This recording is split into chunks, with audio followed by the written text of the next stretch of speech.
In today's video, we're going to look at the nuclear equations for alpha, beta, and gamma radiation. Since alpha particles consist of 2 protons and 2 neutrons, like the nucleus of a helium atom, we usually represent them as helium, with an atomic number of 2, although sometimes they're shown using the Greek letter alpha.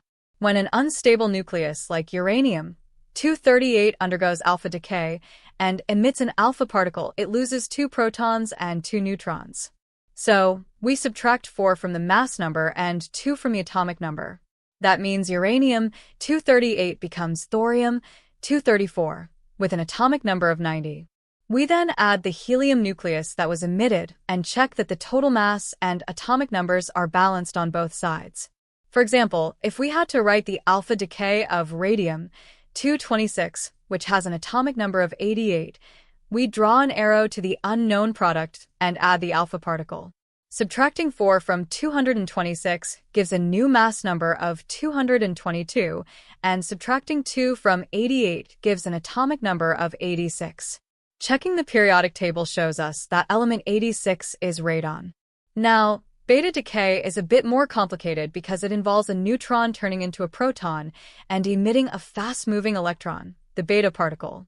So, if carbon-14 decays and emits a beta particle, its atomic number increases from 6 to 7, turning it into nitrogen, while the mass number stays the same because it gained a proton but lost a neutron. Beta particles can also be shown with the Greek letter beta, and we represent them with a mass number of 0 and a charge of -1.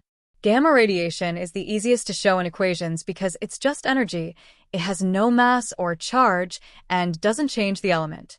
So if thorium-234 undergoes gamma decay, it remains thorium-234 and simply emits a gamma ray, shown by the Greek letter gamma. Lastly, neutron emission is simple as well. For example, if beryllium-9 emits a neutron, it becomes beryllium-8 and a neutron, with the mass number decreasing by 1. That's everything for today, so if you enjoyed the video, tell your friends about us, and we'll see you next time.